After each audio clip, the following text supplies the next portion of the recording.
Paz seja convosco. Amém. Tornamos para o nosso segundo período. Finalizamos o primeiro período falando do chamado de Abraão, que depois virou Abraão, e que o seu meio de agir e proceder era o contrário da Torre de Babel, em que tudo ele glorificava a Deus. Romanos capítulo 4, versos 20 e 21. Romanos 4, 20 e 21. É tanta dor, né? Que dor, né, Júlia? Está doendo muito, Júlia. Saudade da mãe. Que dor. Romanos 4, 20 e 21. Glória. Achou? Achei. Achou? Posso ler? Posso ver?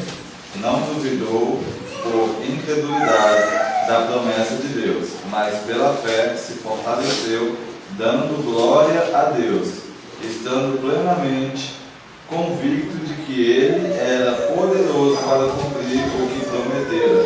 Abraão, que virou Abraão, ele era o pai da fé. Entenda que essa condição de ser pai da fé, ter muita fé, pouca fé, né? Pouca fé, entendeu?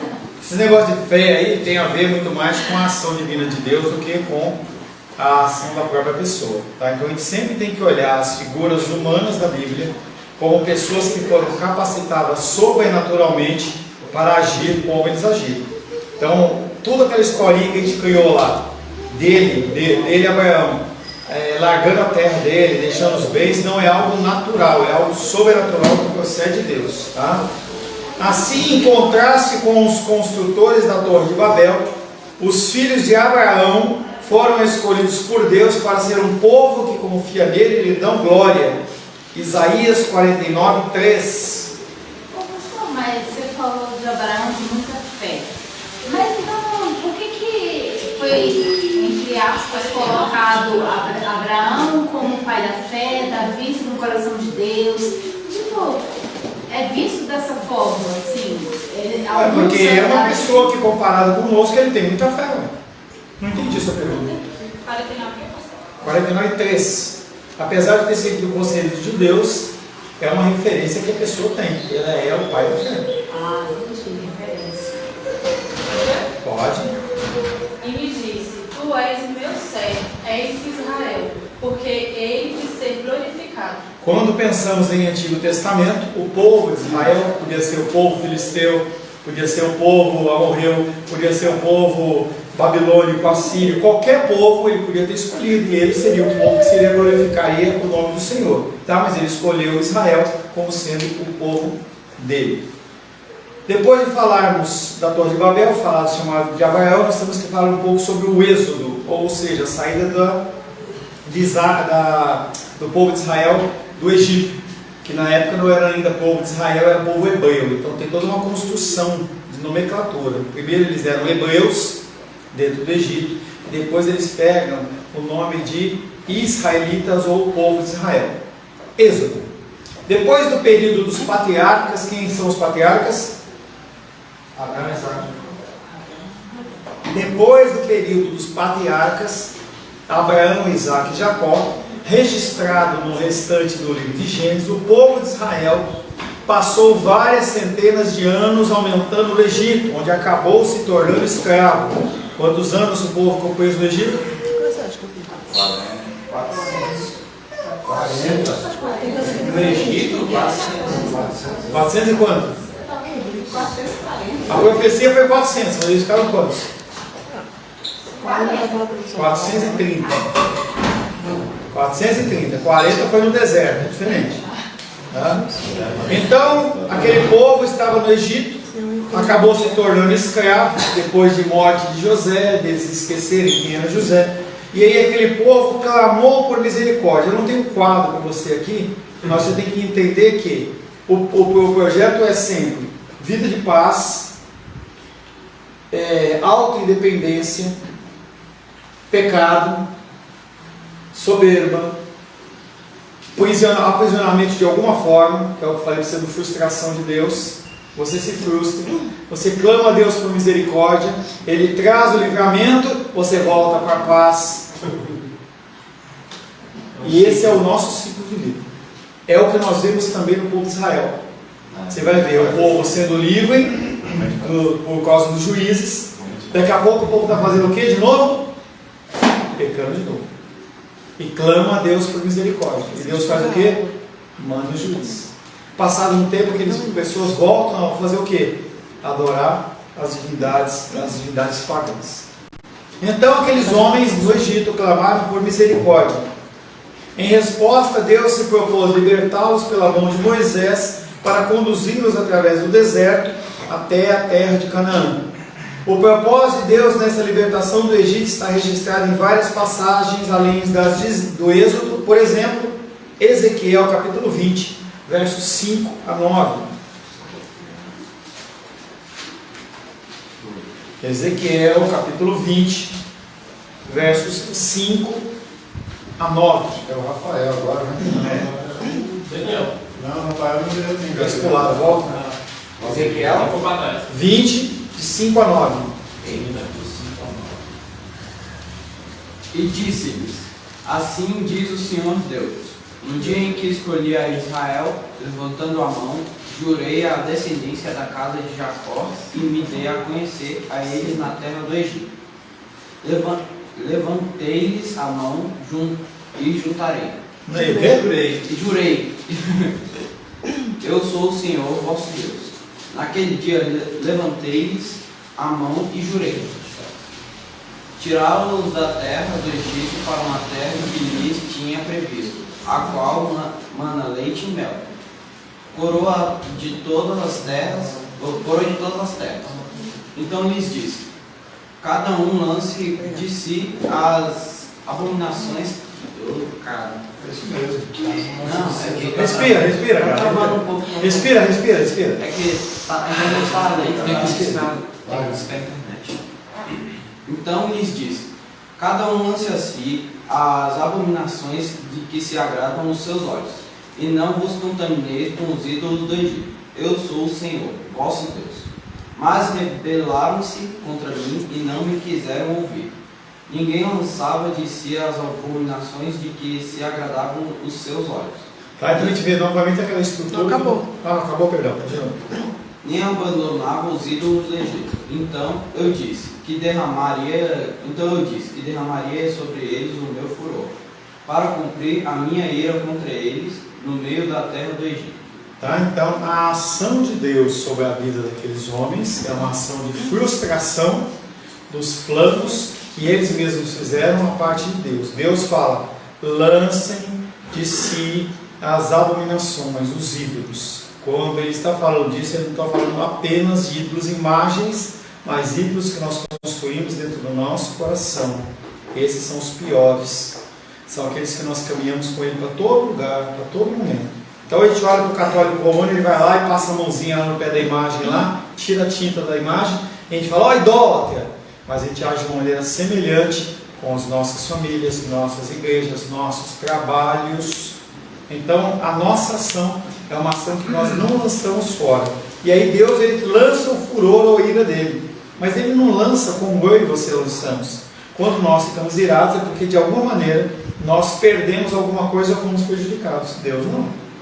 Ele faz em relação ao nosso bem e para o nosso cuidado. Então ele permite que aquele povo de Israel passe o que passou dentro do Egito, para eles poderem ver as maravilhas de Deus e poderem atestar que Deus, ele é Deus. Salmos 106,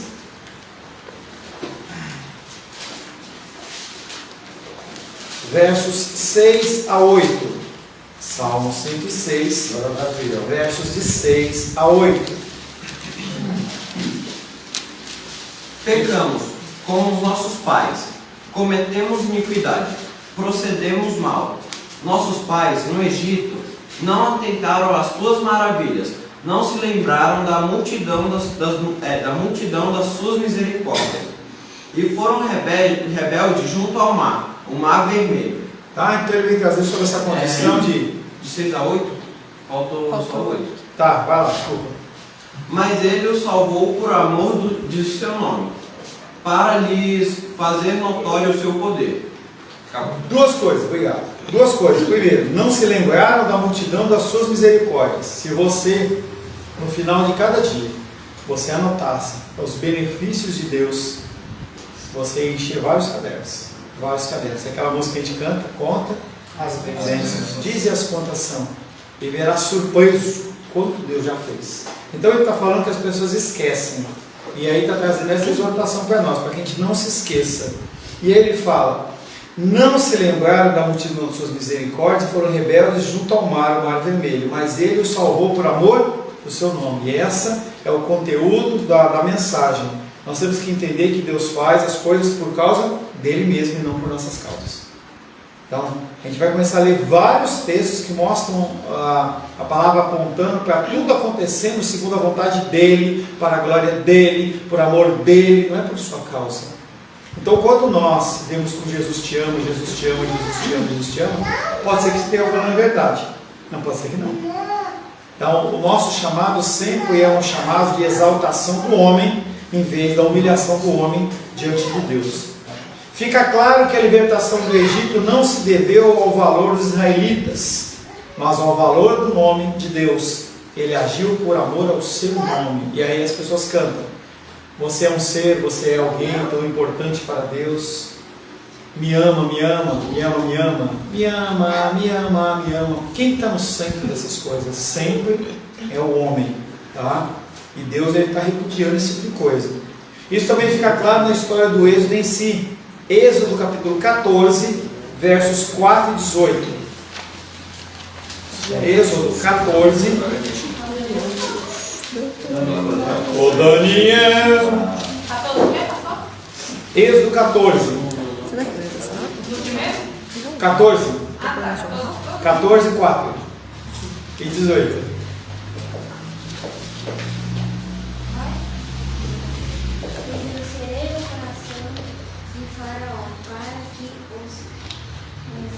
Persiga serei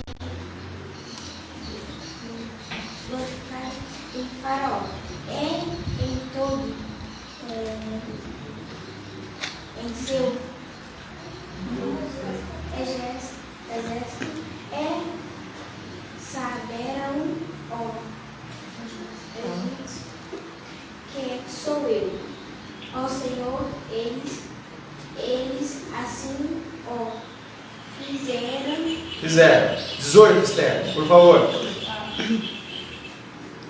E os egípcios saberão que eu sou o Senhor, quando for glorificado em Faraó, nos seus carros e nos seus cavalarianos. Tá, então a gente vê a condição aí no livro de Êxodo mostrando que toda a ação de Deus dentro do povo do Egito, não o povo de Israel no Egito, o povo do Egito, aquelas pragas e tudo mais, é para que eles pudessem reconhecer quem é Deus. Uma das pragas, eu acho que é para a quarta praga, a quinta praga, os magos olham para o faraó e falam o quê? É dedo de Deus. Não é homem. O homem não pode fazer isso. A gente vê isso muito claro, por exemplo, lá em Daniel, quando o rei pede para adivinhar o sonho e o seu significado. E os caras falam: não tem nenhum homem, nem ninguém na terra que consegue fazer o que você está falando. Aí Daniel se levanta e apresenta a situação exatamente para conseguir glorificar ao Senhor. O propósito de Deus é agir para levar as pessoas a reconhecer a sua glória e confessar que Ele é o único Senhor do universo. A minha vida e a sua vida tem esse propósito: fazer com que as pessoas elas olhem para Deus como sendo Deus. Por isso o grande evento do Êxodo, que se tornou uma comparação, um paradigma, um exemplo para todas as ações salvíficas de Deus, tinha a intenção de deixar bem claro para todas as gerações que o propósito de Deus com Israel era glorificar a si mesmo. Qual que é o objetivo de Deus te salvar? O nome dele ser glorificado. Porque em algum tempo, antes da eternidade, ele falou assim: a Menísia, ela é minha. Jesus, você vai morrer por ela. E Jesus fala: todos os que o Senhor me deu, nenhum deles morreu, nem a Menísia. Então o que acontece é, Deus ele mantém a Menísia dentro dos caminhos dele, para que o nome dele seja glorificado e a palavra dele se cumpra conforme ele determinou.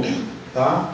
ele glorifica a si mesmo e cria um povo que confie nele e se alegre na sua glória, que foi o que nós temos falado até então, que é o contexto da alegria nas ações de Deus nas nossas vidas. Entrega da lei. Saiu do Êxodo, entrega da lei. Quando Israel chegou ao Monte Sinai, Deus chamou Moisés para o topo do monte e lhe deu os 10 mandamentos e outras normas para a comunidade social. Êxodo capítulo 20.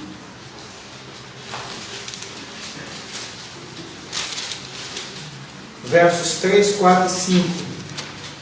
Não terás outros deuses diante de mim.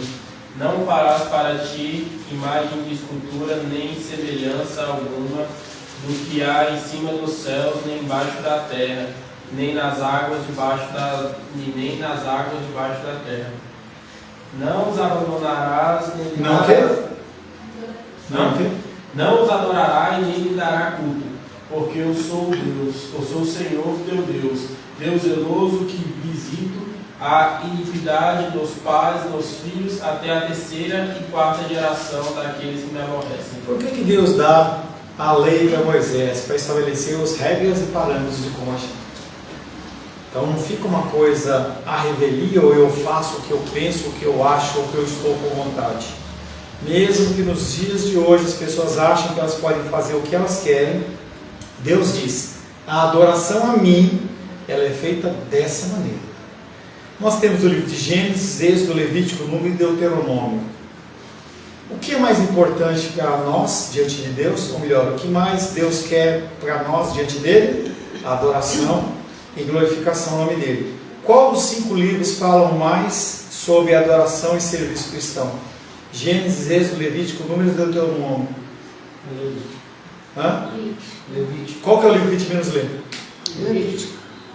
Como que a gente pode aprender a adorar a Deus se ele coloca um livro específico para a gente aprender a adorar ele e a gente não lê e não medita nele? É uma coisa a gente se pensar, como que você pode ser um bom profissional na área do que você exerce se você não conhece a função que você deve exercer? Você faz o que você quer. E é o que nós temos visto nas igrejas, as pessoas apresentando tudo a Deus, menos do que ele fala. Do jeito que quer. Do jeito que quer. Tá? Então eu não tenho problema em a pessoa ter uma cantata de Natal, ou ter um culto, isso, aquilo. Mas é o que Deus quer? É o que Deus deseja? Se a gente oferece uma coisa que Deus não deseja, ele não aceita. Nós fizemos o nosso amigo secreto. Algumas pessoas falam, dá o que quiser, surpresa tal. Mas algumas pessoas foram específicas, não foram? A minha filha foi uma. Apesar de você dar com amor, se você não tivesse dado aquilo que ela pediu, tivesse dado o gibi da Turma da Mônica, ela não ia gostar. Ela ia aceitar, fazer uma carinha de gratidão ali, entendeu? Mas não ia gostar. Porque Deus ele estabelece os princípios nas Escrituras como tem que ser feito. Não é como eu quero. Então na nossa EBD, a EBD é um diálogo, é uma aula, entendeu? A gente conversa, mas no culto não tem conversa. Com Deus é Deus falando através do pastor, de quem estiver falando, para a comunidade. Não tem diálogo, não tem interpelação. É por isso que a gente fala, tem que ficar quieto, tem que ficar parado, não é hora de beber água, não é hora de fazer xixi, não é hora disso, não é hora daquilo, porque o sistema que Deus estabelece de adoração é esse. Você tem que chegar no horário, você tem que chegar adiantado, não dá para você chegar atrasado e sair cumprimentando as pessoas, porque o tempo não é seu, você não está no centro, quem está no centro é Deus. Imagina numa cerimônia de casamento, você entra, oi, aí, tudo bom, e aí, sacerdote, não pode ser assim. Então Deus estabelece as formas dele agir. Quando ele entrega a lei em Êxodo 20 em diante, ele começa falando do quê? Não adorar outros deuses, porque ele está falando assim, não dê a glória a outro Deus. É eu que estou fazendo. A ação é minha, não é sua, não é do touro, não é daquele, é minha ação. Quando Deus diz que não devemos ter outros deuses além dele, e quem ele é, ele está mostrando que ele é um Deus ciumento. Só que o ciúme de Deus, ele não privilegia ele, porque se você não o amar, se você não prestar o culto devido, ele vai continuar sendo Deus. Lembra da frase do caminhão, que de vez em quando eu falo? Você sem Deus? Nada. E Deus sem você? Deus. Aí tem a musiquinha lá, né? Se Deus fizer, Ele é Deus. Se Deus não fizer, Ele é Deus. O que ele está falando isso? É que Deus é imutável. Glória a Deus. Quem merece a adoração é Ele. Você só faz o que faz porque você tem um privilégio. É como, por exemplo, você está lá na prisão. Se você está na prisão e você tem o direito de trabalhar, você recebe. O trabalho é um privilégio que você tem, não é um direito. Então você adorar o Senhor e estar na casa dele é um privilégio. Se as pessoas entendessem isso. Pastor, nesse último texto que foi lido, nos últimos versículos, quando fala que visita a iniquidade até nos filhos e os que guardam os mandamentos, Deus nos gerações, então é questão de os exemplos que vão sendo repassados, Claro. e a questão do juízo e a questão da misericórdia. Por isso que eu bato na tecla. Cada um de vocês tem a obrigação de mudar a história daqui para frente. Tem obrigação. Isso é legado. Entendeu? Isso é legado. Mas não é um legado seu, é um legado de Deus. Entendeu? Então, cada um de nós tem uma história. Cada um tem uma história, com seus altos e baixos, deslizes. Mas a história daqui para frente pode mudar. Parentes, irmãos, tios, pais, mães, filhos. Por isso que a condição das pessoas elas serem benditas ou serem malditas, ela depende do teu agir hoje. Como você age é algo que eu bato muito forte com vocês em relação a isso. A tua vida ela foi desgraçada? Foi. Você sofreu? Sofri. O que vai acontecer daqui para frente? Como vai ser as gerações depois de você? Elas vão ter um exemplo de vigor, de vitória, ou de um cara derrubado? Eles vão perpetuar a história de abuso, de tristeza, de falta, de sexo ilícito, de gravidez indesejada, falta de recursos financeiros. O que você vai passar para as gerações? Por isso que o propósito do casamento certo, pelo menos dentro do que a gente planeja, o que a gente fez com o Nicolas e com a Esther. Você trabalha, você prepara. Quando casa, você está pelo menos com uma parte do caminho já preparado. Você só vem concretizando. Porque senão depois é muito difícil. Muito difícil, tá? Se você sentar com o Felipe e com a Rainha para conversar, a dificuldade dos 2, 3 primeiros anos, que era algo que não precisava ter acontecido. Mas eles estão mudando, entendeu? Para o quê? Que a Heloísa em especial, ela não tenha essa crise. Ela ainda pegou um pouco dessa crise, ela vai levar naturalmente para a geração dela. Mas a Heloísa, pelo menos aparentemente, ela não pega isso e ela vai ver papai sendo papai, mamãe sendo mamãe, vendo os procedimentos, a forma de agir. O que ela vai fazer? Simplesmente ela replica aquilo, só isso. Fale, Wallace. O fundador lá da missão Portas Abertas, só dele se levantar e começar essa missão, olha a imensidão que a atitude dele causou. Por ele se levantar e mudar daquele momento ele falar, eu vou criar isso, criou, e até hoje o tamanho da mudança que ele conseguiu fazer na vida de várias pessoas. Proporciona, inclusive, nós podemos estar lá ajudando. Então, as suas ações, por menores que sejam, elas têm consequências. Quando a gente vê aqueles dominós, um do lado do outro, que a gente dá um toque, é exatamente aquela figura. Um dominó que cai, derruba o outro, derruba o outro, derruba o outro, derruba o outro, derruba o outro, e continua assim. Ele acabara de mostrar gloriosamente gracioso e poderoso no êxodo, dentro das pragas do Egito. Agora, simplesmente, ele exige na lei uma resposta adequada por parte do seu povo. Ele tira o povo hebreu do Egito, que era a nação mais poderosa, acaba com todos os deuses, porque cada praga daquela jogava por terra a divindade que eles acreditavam, mostra para eles que eles não são nada, e agora ele fala, eu já mostrei quem eu sou, agora eu vou mostrar como vocês têm que agir, por isso que ele entrega as leis. Ajam dessa maneira. Ele acabaram de se mostrar gloriosamente e poderoso no êxodo, agora simplesmente exige uma lei, na lei uma resposta adequada por parte do seu povo, que o amemos e cumpramos seus mandamentos. Amar a Deus tem a ver com obediência, ponto. Não tem como você amar a Deus sem obediência. Não, mas Deus entende. Ele não entende. Ele não aceita. Ele não aceita. Amar a Deus não significa suprir as suas necessidades. Você não está no centro. Antes, alegrar-se nele e ser cativado por seu glorioso poder e graça e valorizá-lo acima de todas as coisas na terra, inclusive as bênçãos materiais.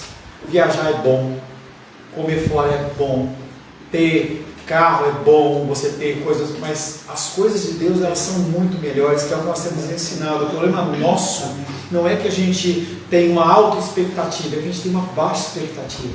A gente se satisfaz com pouca coisa, com 1.000, 2, 5, 10. Eu quero mais que você tenha muito disso na sua conta, mas não é o principal. Porque se você tiver 50 mil, 100 mil reais sobrando na sua conta, e você chegar em casa e não tiver com quem compartilhar, ou você não tiver pessoas para você amar, casado ou não vale nada. Nada. Ou você chegar em casa e encontrar um marido rixoso, ou uma esposa rixosa, ou filhos nas drogas, não vale nada. Chega para essas pessoas mais ricas e fala assim: olha, o teu filho está com esse câncer, o teu filho está aqui no meio dessas drogas, quanto que você paga para ele instantaneamente se livre disso? Provavelmente o cara fala assim: eu dou até minhas calças, eu dou tudo para você. Porque o recurso, ele faz parte da nossa vida, mas não é o cerne da nossa vida. Todos os demais mandamentos, depois desses versículos 3, 4 e 5, ele vai se referir a quem? Ao próximo, e não a Deus. Todos os demais mandamentos são coisas que faremos de coração, se o nosso coração estiver verdadeiramente feliz com a glória da graça de Deus descansando nela. Vamos voltar para Gênesis, capítulo 20, versos, vamos ler. Quem que é o próximo? Pedro, por favor, leia Gênesis 20, só rapidamente, versos 1 e 2. E vamos ler de 2 em 2, tá? 2, 1, 2, 3, 4, 5, 6, 7, 8. Até onde? Até mandar. Partindo Abraão. Não, Tá certo. Êxodo 20. Êxodo 20, verso 1 e 2. Então falou Deus todas essas palavras. Eu sou o Senhor teu Deus, que te tirei da terra do Egito, da casa da servidão. Tá? Então ele se apresenta. Tá? Ele se apresenta em Êxodo 21 e 2. 3 e 4. Não terás outros deuses diante de mim. Não farás para ti imagem de escultura, nem semelhança alguma do que há em cima dos céus e nem embaixo da terra, nem nas águas debaixo da terra. Higiene. Não te prostrarás diante desse Deus e não o servirás, porque eu sou o Senhor teu Deus, um Deus ciumento, visitando a iniquidade dos pais, dos filhos, até a terceira e a quarta geração. Se eles me odeiam. Mas... 6 e 7. Acabou, Rodrigo? Desculpa, tem sua Não, versão não diferente. acabou. Então vai, continua, por favor. Mas provando a minha fidelidade às milhares de gerações, e eles me amam, e guardam os meus mandamentos. Não tomarás o nome do Senhor teu Deus em vão, porque o Senhor não terá por inocente o que tomar o seu nome em vão. Lembra-te do dia de sábado para o santificar. 6 dias trabalharás e farás toda a tua obra, mas o 7º dia é o sábado do Senhor teu Deus. Não farás nenhum trabalho, nem tu, nem o teu filho, nem a tua filha, nem o teu servo, nem a tua serva, nem o teu animal, nem o forasteiro das tuas portas para dentro. Só uma pausinha. Hein, André? Já estou 10, eu estava brincando, que é o próximo nível, hein? Não farás nenhum trabalho, nem tu, nem o teu filho, nem a tua filha, nem o teu servo, nem a tua serva, nem o teu animal, nem o forasteiro das suas portas para dentro. Aquela conversinha nossa lá no final da saída lá. Vai lá. 11. Esse é o próximo nível. É 11 ou 10? 11 e 12. Você me diz. Ah, não, é a... Só o 11, por favor, só o 11. Porque em 6 dias fez o Senhor os céus e a terra, o mar e tudo quanto neles há, ao 7º dia descansou. Por isso o Senhor abençoou o dia de sábado e o santificou. A observação que nós já fizemos no Antigo Testamento, o sábado, ele se fazia referência ao nosso sábado, mas sábado é sabat, que é o dia de descanso, que com a morte e ressurreição de Cristo, no domingo, ele passa a ser domingo a partir do Novo Testamento para frente. O Novo Testamento agora é domingo, mas o domingo é um dia de descanso, pode ser sábado, domingo, segunda, terça, quarta, qualquer dia que seja. Essa primeira parte que nós vemos até agora é a primeira tábua dos 10 mandamentos. Agora nós vamos para a segunda tábua, vai lá. Cardoso. Respeite o seu pai e sua mãe, para que você viva muito tempo na terra que estou lhe dando. Não mate. Não matarás. Felipe. Não adulterarás, não furtarás. Agora Não dirás falso testemunho contra o teu próximo. Não cobiçarás a casa do teu próximo. Não cobiçarás a mulher do teu próximo, nem o seu servo, nem a sua serva, nem o seu boi, nem o seu jumento, nem coisa alguma que pertence ao teu próximo. Ponto. Obrigado. Então a gente vê a tábua dos 10 mandamentos, falando basicamente do relacionamento do homem com Deus, amar a Deus sobre todas as coisas. Como que eu amo? Ele mostra os primeiros mandamentos. E depois ele mostra o relacionamento do mandato social, que é o meu relacionamento com você, com o próximo, que é honrar meu pai e mãe, matará, não adulterará, não furtará, não dirá falso testemunho e não cobiçar. Sempre em relação ao próximo. Aí você sempre tem a figura do fruto do Espírito, que sempre é em relação ao próximo. Jesus Cristo, ele não veio para ser servido, ele veio para servir o próximo. Ele vai lavar os pés dos discípulos e não quer que os pés deles sejam lavados, porque é ele que lava, é ele que serve. O nosso Deus, ele funciona e ele age dessa maneira. Amar a Deus não significa suprir as suas necessidades, alegrar-se nele, ser cativado pelo seu glorioso poder e graça e valorizá-lo acima de todas as coisas. Todos os demais mandamentos são coisas que faremos de coração. Como que você não mata, não honra teu pai e tua mãe, não adultera, não furta, não diz falso testemunho e não cobiça, quando o seu coração estiver verdadeiramente alinhado com a vontade de Deus? Se não estiver alinhado, você vai buscar satisfação sua. O homem está lá na condição, lá, ele vai lá e adultera. Por que ele adultera? Porque ele não tem o coração dele feliz naquilo que ele tem, na família que ele tem. Por que as pessoas elas vão roubar? Porque elas não estão satisfeitas com o recurso que elas têm. Por que elas roubam o dia do Senhor e vão trabalhar? Porque elas acham que a provisão de Deus não é suficiente para elas. Então o que eu tenho que fazer? Eu tenho que trabalhar. Porque Deus ele não consegue fazer. Eu tenho que fazer uma coisa. Aí Deus vem, puf, entendeu? O maná apodrece. Ou então, quando nós chegamos aqui, tinha uma ameixa. Eu deixava bem nessa cadeira aí. Como é que estava a ameixa, Luísa? Podre. É exatamente o que acontece. O maná que você pega fora de horário, guarda mais, ele apodrece, ele cheira podre. Peregrinação pelo deserto.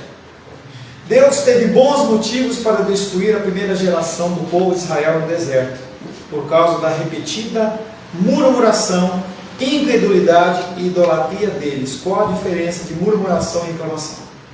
Murmuração é igual a reclamação? É a mesma coisa? Um é pecado, o outro não é pecado? Um é pecado e outro não. O que mais? Vamos lá. Murmurar, você às vezes está... É pecado? Não. Não. Reclamação é. Murmurar, você está sentindo a dor da adversidade. E o reclamar, você realmente está reclamando contra Deus. O que mais? Exemplo. Ah, Deus, está tão difícil essa... Não, aqui. Ah, Deus é... Não, que isso? Aqui, ó. O que importa é isso aqui, ó. No detalhe, Exemplo. Me dá um exemplo. O que Davi faz em Salmos? Davi. Ele reclama ou murmura? Ele murmura, Jó. Mas quando Jó começa... Nós temos que, independente da palavra, reclamar ou murmurar, independente da palavra, tá? Você tem que entender, nós temos que entender que quando nós falamos para outros que não podem nos ajudar, nós estamos pecando. Quando nós falamos com Deus, nós estamos buscando uma solução. Então, Quando Davi murmura a Deus e, por exemplo, Eu prefiro reclamar, tá? Eu prefiro a troca das palavras. E Judas reclama com relação ao óleo que foi desperdiçado quando a mulher banha Jesus. Vamos por partes. Primeiro, a condição de Davi em Salmos, ele não está reclamando ou murmurando. Tá? Eu uso a palavra reclamar. Tá? Deus, ele não está murmurando, ele está reclamando com Deus. Ele está falando com o autor da vida, em que está passando uma dificuldade, em que ele está pedindo uma solução de Deus. E todos os salmos, ou se não todos, a grande maioria, ela vem tratando dessa condição de um homem que está sendo perseguido por Saul, está sendo rejeitado pelas pessoas. Então ele está abrindo o coração dele para Deus e falando: Deus, me ajuda. E ele não está pecando.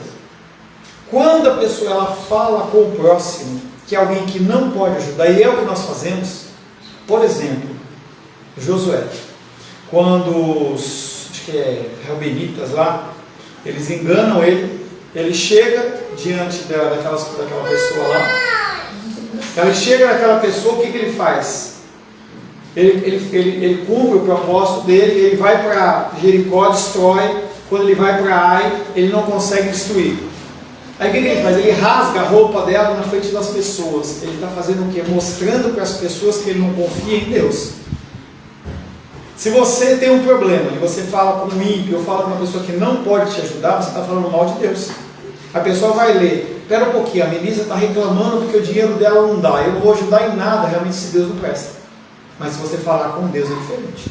O pecado está em você usar a ferramenta da fala com as pessoas que estão à sua volta, com pessoas que não podem te ajudar em nada. Você foi traído, você foi rejeitado, aí você vai falar com o ímpio, o que o ímpio fala? Devolve na mesma moeda. Rouba, mata, adultera. Aí é pecado. Ficou claro? Ou não ficou claro? Não. Não ficou? Qual dos dois que é pecado? Eu vou dar o nome que eu uso. Reclamar. Pode reclamar. Porque você reclama para Deus ou para alguém que possa te ajudar. Quando você vem comigo lá, o sacerdote, você vem falar comigo, eu vou te dar instrução dentro das escrituras para você se corrigir. Pastor, está difícil o meu relacionamento com meu pai, está difícil o relacionamento com a minha mãe, com a minha esposa, com o meu filho, com o meu tio, com o trabalho. Você está procurando uma solução com alguém que pode te ajudar. Quando você comenta com pessoas que não podem te ajudar, você está murmurando, em que você está falando contra Deus que você deveria confiar e você não confia. Sim? Claro. Não? Tá? Beleza? Cuidado com essa murmuração e reclamação. Tá? Você pode dar o nome que você quiser. Eu acho a palavra murmuração parece mais forte, então eu coloquei ela como uma pecaminosa, mas tanto faz. Tá? Deus teve bons motivos para destruir seu povo no deserto por causa da repetida murmuração, incredulidade e idolatria deles. Porém, mais uma vez, o Senhor detém a sua mão e os trata com bondade por amor ao seu próprio nome. Êxodo 20, 21 e 22. Êxodo, capítulo 20, verso 21 e 22. Ele agora. É eu mesmo? Eu acho que é o Gabriel faz. Não, é o... eu fico sentado. Vamos lá. Êxodo 20, 21 e 22. É. O povo estava de longe em pé. Moisés, porém, se chegou à nuvem escura onde Deus estava. Desculpa. Ezequiel 20, 21 e 22. Estava EZ aqui.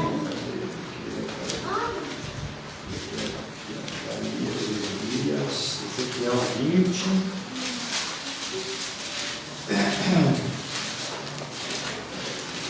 21 e 22. Por favor. Mas também, deixa eu ajudar aqui rapidinho, bota logo. É bom, né? Já que você não está tão novo assim.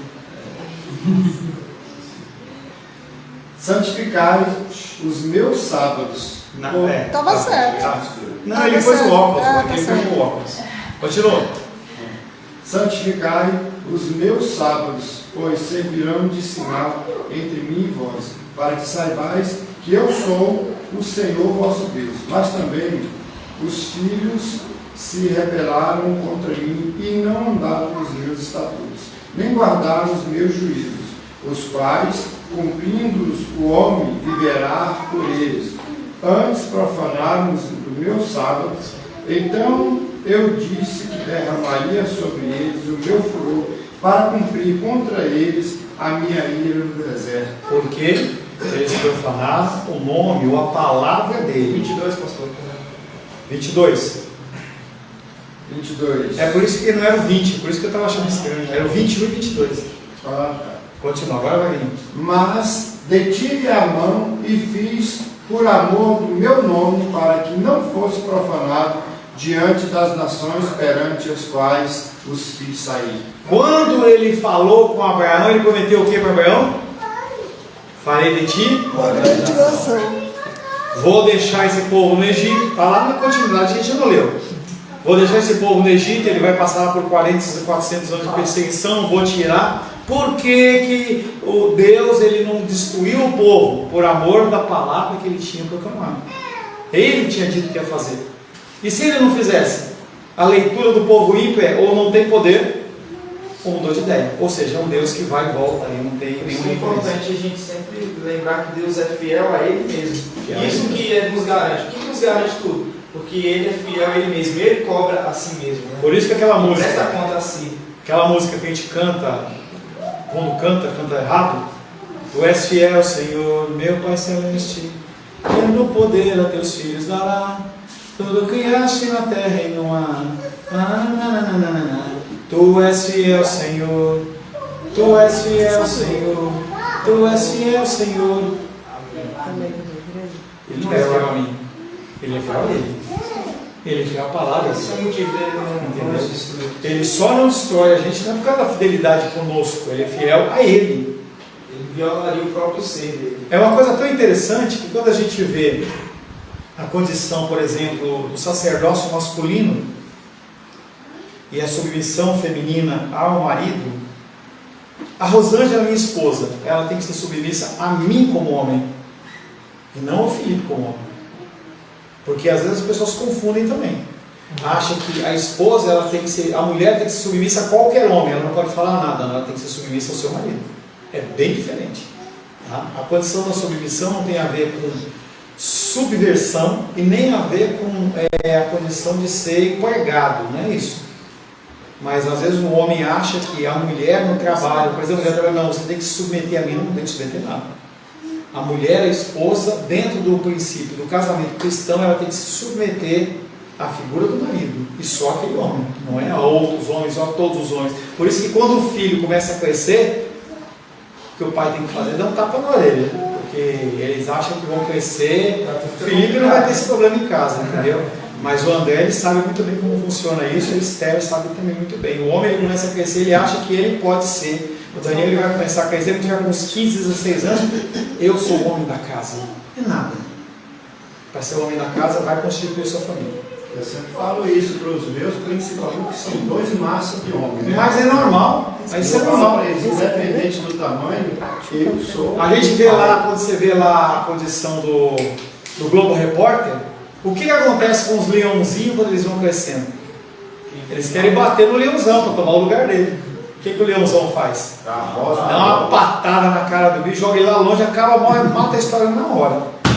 Mas quando aquele versículo que fala que o marido ame a esposa como Cristo ama a igreja, tendo esse versículo em mente, todos no lar, marido, mulher, filhos, não conseguem entender de uma forma melhor o papel de cada um, entendeu? Porque vendo Cristo com a igreja. Tá, eu entendi essa pergunta. Equiparando esse versículo com a família. Não, mas é lógico que você está falando do versículo da família.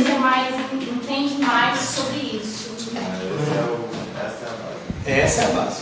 Pastor, esse verdadeiro amor do homem para a mulher, o amor do homem ensinar a palavra para a mulher, esse é o verdadeiro amor? Bom, primeiro que o homem não ama verdadeiramente nem o homem, mulher, nem masculino e feminino. Nós não amamos verdadeiramente de forma nenhuma. Nosso amor é totalmente condicional, não é incondicional como o amor ao homem. Mas, dentro da condição que Deus exige, a condição de você fazer todo o papel do que Deus ordena, que é muito mais do que só ensinar a palavra, é viver a palavra.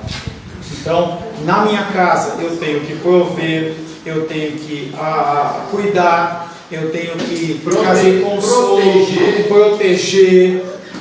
proibir, entendeu? Mas o proibir não é um proibir no sentido de que eu vou mandar mostrar quem manda, e sim mostrar que aquilo não vai ser positivo. Então, o papel do homem, que é o que nós começamos a trabalhar no Homem Livre e vamos trabalhar também no Marido Federal com você, é um papel que vai mostrar qual é a sua função no lar. Se você usar uma função, fizer uma função diferente da sua, aquele buraco vai ficar faltando. Jogo do Brasil, jogo de quem quer que seja, se o lateral direito ele decidir ser meio campista, aquele campo vai ficar vazio, aquela área vai estar vazia. Então a gente tem que saber o que é exigido de nós. Se o homem sabe qual é o papel dele e a mulher sabe qual é o papel dela, naturalmente eles vão ser felizes em Cristo. Fora disso não tem como. Glórias a Deus. Senhor, em nome de Jesus, louvamos o teu santo nome por este tempo, Escola Bíblica Dominical. Agradecemos ao Senhor porque tivemos nesse ano de 2022 muitos encontros em que podemos, Pai querido, falar das coisas pertinentes à tua palavra, Senhor.